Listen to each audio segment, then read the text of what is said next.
a haul so quick. I do not want to be sitting here for like more than 6 minutes. I just end up talking so much and for no reason. For no reason. So I figured we could buzz through this.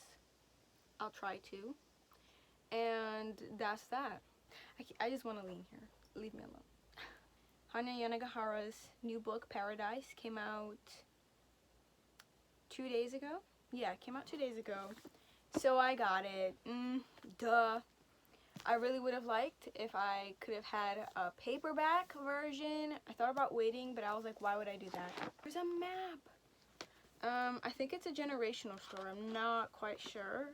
I'm not going to question it. I'm just going to jump into it. Am I prepared to have my life ruined?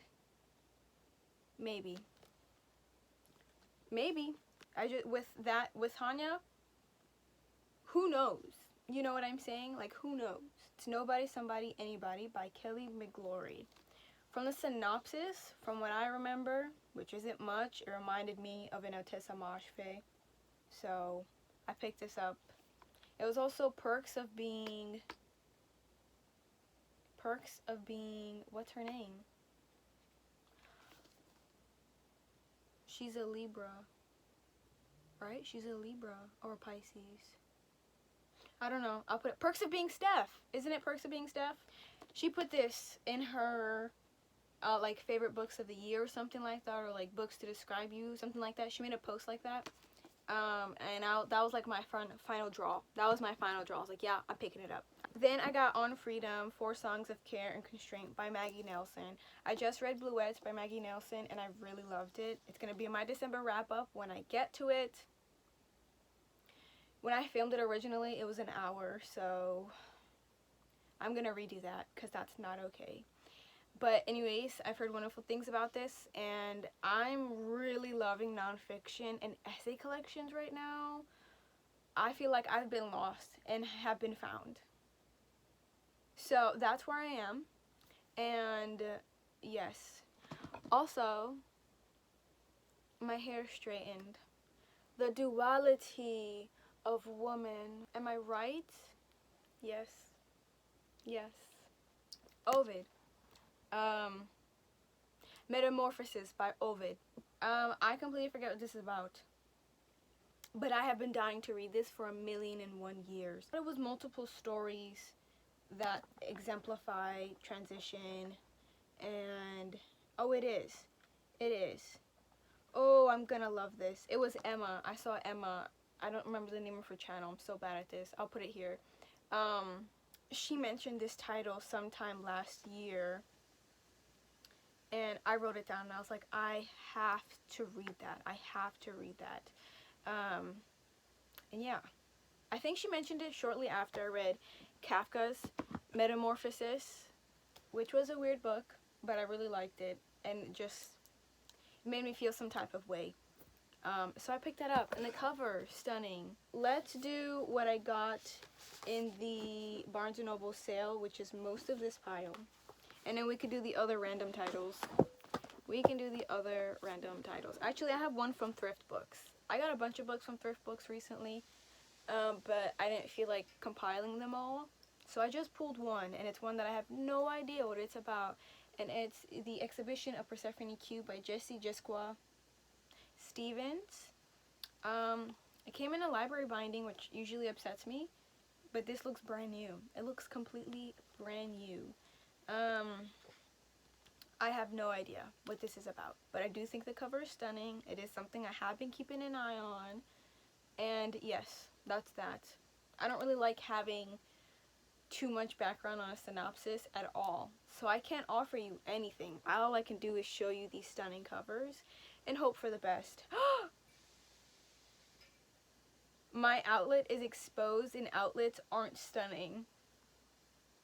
I'm actually embarrassed. I'm embarrassed. Strange Hotel by Eimear, McBride. And again, I don't remember their channel name. I believe it's like their full name now. But they talked about this past year, saying it was a really strange, it was a strange moment. and I fell in love with what they had to say. Again, I don't remember too much. I have very bad memory. But I've never seen this at Barnes & Noble's, and it was just there. And it was the only one there, and I was like, we're meant to be.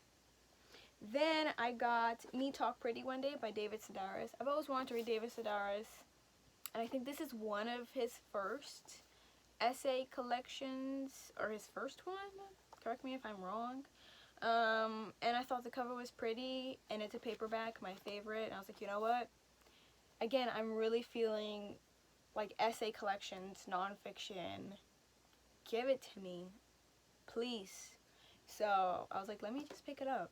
Then I got a short story collection that I've been eyeing for such a long time. It's called Las Buity Queens by Iván Monalisa Ojeda. Drawing from his/her own experience as a trans performer, sex worker, and undocumented immigrant, Monalisa delivers a full-throated love song to New York City that draws reader in and swallows them whole. Oh my goodness. I think I'm gonna love this. I think I'm gonna love this. Like, it's been a long time since I've been drawn by, like, not only aesthetic, but also just, like, feeling like something's gonna really pull me in. And, again, I saw this from a mile of miles away. 100 miles away. I was like, that's the one. Cytonic? Brandon Sanderson. It's the third book in the Skyward series. I haven't read this series, but I did thrift not too long ago, like, brand new copies of the first book and the second book. Unfortunately, the first book is a soft paperback, which kind of ruins my life. But yeah, otherwise, I don't know what this is about, really. And I'm never going to read Brandon Sanderson's adult series. Those books are like 800 pages. It's never happening. It's never happening. It's never going to happen. Simple as that. Edge Case by Yiz Chin. I don't know if that's right. And I don't know what this is about. But I have it. I'm not going to tell you what it's about. Okay. Rainbow Milk. Oh, this is another book that's been on my mind for so long. A patron took it out, and I think they never got to read it. And I read the synopsis, and I was just like, this is going to change my life. Can I read it? I'm going to read it. In the 1950s, ex-boxer Norman Alonzo is a determined and humble Jamaican who has immigrated to Britain with his wife and children to secure a brighter future. Blighted with unexpected illness and racism, Norman and his family are resilient, but are all too aware that they will need more than just hope to survive in their new country. At the turn of the millennium, Jessi seeks a fresh start in London, escaping a broken family, a repressive religious community, and his depressed hometown in the industrial black country. But once he arrives, he finds himself at a loss for a new center of gravity and turns to sex work, music, and art to create his own notions of love, masculinity, and spirituality. A wholly original novel, as tender as it is visceral, Rainbow Milk is a powerful celebration of self-discovery and intersectionality. And I have not heard anyone speak about this. I have to read this. The Last House on Needless Street by Catriona Ward. I don't know what this is about, but it has amazing reviews, and I've heard people say that it's hard to describe, like to give a synopsis, because it sort of spoiled things in the book. So I have it. And I got it in a sale, because why not? Lauren Groff, Matrix. I never read Fates and the Furies, right? Fates and Furies. But I always wanted to. Took it out of the library, never got to it. Again, I'm a scratched record. And I hear this is about nuns. And that's all I know. But I'm very excited for it. Do you like my turtleneck, by the way? I love it. I don't know. I'm kind of having a moment with her. I love it. It makes me feel like a grown woman, even though I am a grown woman. Next, The Island of Missing Trees by Elif Shafak.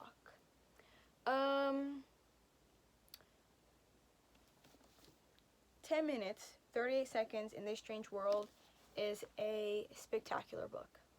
It is absolutely spectacular, and I recommend it to everyone. And after reading that, I feel like Elif Shafak is just an automatic buy for me. I don't know what this is about. Again, I really do want to go into it, not knowing anything. So this haul is kind of useless. I'm just showing you pretty covers. I realize that. Okay. Family history. A fig tree. Love. Okay. Okay, Elif Shafak. I see you. I see you. The Second Rebel by Linden A. Lewis. I read the first book and I decided to continue the series because it's only 3 books. It's not the best thing I've ever read, but I figured it can't hurt, right? It can't hurt. So, yes, I bought the second book. Fight Night by Miriam Toews. Grandma and Swiv undertake a vital new project setting out to explain their lives and letters they will never send. Alternating between the exuberant, precocious voice of young Swiv and her irrepressible, tenacious grandma, Fight Night is a love letter to mothers and grandmothers and to all the women who are still fighting painfully, ferociously for a way to live on their own terms. That sounds really good. And the last book I got from that sale, but it wasn't on sale because it's a soft paperback, is an adult novel in verse, which I normally don't like. But this one I'm going to love, and I'm going to read it in February because that's the month of love, and this is about love. This is Angel and Hannah by Ishle Park, and I'm going to read the review that Kathy Park Hung, who's the author of Minor Feelings, wrote, and then that'll be the end of this haul. Ready? Angel and Hannah is triumphant. Ishle Park's narrative sequence of sonnets is sinuous, tender, and faceted like cut glass. I feel protective of Angel and Hannah. I want their love to flourish like an empress tree growing in an abandoned lot in Queens. Okay, go off, Kathy. Wow. Okay. These erotic, fresh, and absolutely necessary poems of a cross-racial romance needs to be trumpeted from the rooftops. I don't know. I came home and I read that review and I was like, that is perfect. That is convincing. You've done exactly what you had to do. That's my haul. Not impressive. I will agree. Especially the outlet. Not impressed with it. Should I talk about what I'm reading? I hate leaving it off. Hold on. Look at this pillow I bought. It's at Target. Get it. $15. I know. Anyways, what I'm reading, I'll tell you one thing that I'm reading. I'm reading 2 things. Book of Night by Holly Black. Not loving it. And I correct myself in the reading vlog, and I'll correct myself here in my booktuber newbie tag. I said the book was like 954 pages or something like that. It's because I was reading it on my phone, and there's less words. It's going to be less words on that one page, so of course it's going to be so many more pages. Anyways, I don't know how many pages it is, but thus far, not enjoying it. I can't even tell you what it's about. I don't even understand how the magic system works. We just know that there's magic and that there's people trying to exploit it, and that our main character is a con artist. And that's it. Okay, bye. I hope you have a nice day.